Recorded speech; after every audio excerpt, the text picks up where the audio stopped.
Welcome to my channel Medics hospital. आज की इस वीडियो में हम बात करने वाले हैं इरेक्टल डिसफंक्शन यानी कि नामर्दानगी के बारे में। इसकी क्या काजेज़ हो सकती हैं, सिम्टम्स क्या ज़ाहिर हो सकते हैं, कौन से लेबॉरेटरी टेस्ट परफॉर्म करवा के डायग्नोज कर सकते हैं और कौन सी मेडिसिन इस्तेमाल करके इनके साइन एंड सिम्टम्स और काज को ख़त्म कर सकते हैं। अगर आप हमारे चैनल पर नए हैं तो आपसे गुजारिश है कि इस चैनल को सब्सक्राइब करें, क्योंकि इसके ऊपर डिजीज़ और मेडिसिन को डिटेल के साथ स्टडी किया जाता है। तो चलिए आज की वीडियो को हम स्टार्ट करते हैं। सबसे पहले हम ये जान लेते हैं कि इरेक्टल डिसफंक्शंस क्या होती हैं और ये क्यों डेवलप होती हैं। इरेक्टल डिसफंक्शंस को इम्पोटेंसी भी कहा जाता है। इम्पोटेंस का मतलब होता है नामर्दानगी, मतलब कि सेक्स की डिज़ायर ख़त्म हो जाती है, सेक्स की जो ख्वाहिश है वो ख़त्म हो जाती है। साइड पे एक इमेज शो किया गया, अगर इसको मैं आपको जूम करके दिखाऊं तो ये इरेक्टल डिसफंक्शन का एक इमेज है। ये पीनस है, इसमें हार्डनेस ख़त्म हो जाएगी, ये इरेक्ट नहीं होगा। इरेक्ट का मतलब होता है स्ट्रेट हो जाना। आप चाह कर भी इसको स्ट्रेट नहीं कर पाते, ये क्योंकि सेक्स की डिज़ायर ख़त्म हो जाती है और इसकी बेशुमार वजूहत हो सकती है। तो यहाँ पर समझाने की बात यह है कि इरेक्टल डिसफंक्शंस में पीनस की हार्डनेस ख़त्म हो जाती है, वो स्ट्रेट नहीं हो पाता, सेक्स की डिज़ायर और ख्वाहिश ख़त्म हो जाती है। इसको नामर्दानगी यानी कि इम्पोर्टेंस कहा जाता है और इस पूरे सिनेरियो को इरेक्टल डिसफंक्शन कहा जाता है। अब हम देखते हैं कि इसकी काजेज़ क्या हो सकती हैं erectile dysfunction. There are several causes of erectile dysfunction. नामर्दानगी की बहुत सी काजेज़ हो सकती हैं जिनमें फिजिकल इश्यूज भी हो सकते हैं।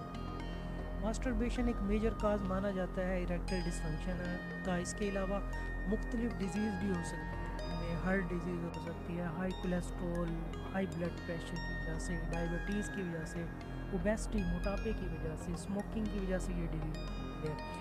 और सबसे ज़्यादा जो इरेक्टल डिसफंक्शंस की काजेज़ मानी जाती हैं वो डिप्रेशन और एंजाइटी और स्ट्रेस माना जाता है। ये तीन जो है ना, डिप्रेशन, एंजाइटी और स्ट्रेस, ये मेजर काज माने जाते हैं इरेक्टल डिसफंक्शन के। इसके अलावा रिलेशनशिप प्रॉब्लम भी हो सकती है, एक से ज़्यादा रिलेशन होना, और पोर्नोग्राफी, ज़्यादातर पोर्न मूवीज़ देखना, मास्टरबेट करना, ये भी एक मेजर काज हो सकता है इरेक्टल डिसफंक्शन का। अब हम बात करते हैं कि इसके सिम्टम्स क्या ज़ाहिर हो सकते हैं इरेक्टल डिसफंक्शन। इरेक्टल डिसफंक्शन के ये सिम्टम्स हो सकते हैं कि जो पीनस है उसकी हार्डनेस ख़त्म हो जाएगी, वो इरेक्ट नहीं होगा, सेक्स की डिज़ायर ख़त्म हो जाएगी, ख्वाहिश ख़त्म हो जाएगी सेक्स की। तो ये इसके कुछ सिम्टम्स हैं इसके इरेक्टल डिसफंक्शन। हमारा एक और चैनल है जिसका लिंक आपको डिस्क्रिप्शन में मिल जाएगा, हेल्थ फास्टर। उसके ऊपर ना नेचुरल चीज़ों को स्टडी किया जाता है, अगर आप चाहें तो उसको भी विज़िट कर सकते हैं। अब हम बात करते हैं ट्रीटमेंट प्लान के बारे में कि किन मेडिसिन के इस्तेमाल से आप इम्पोर्टेंसी यानी कि नामर्दानगी और इरेक्टल डिसफंक्शन को ख़त्म कर सकते हैं। मल्टीविटामिन के इस्तेमाल से भी आप इस डिजीज़ को ख़त्म कर सकते हैं, क्योंकि मल्टीविटामिन में न्यूट्रिएंट्स और मिनरल्स मौजूद होते हैं जिसकी वजह से आप एनर्जी हासिल कर सकते हैं।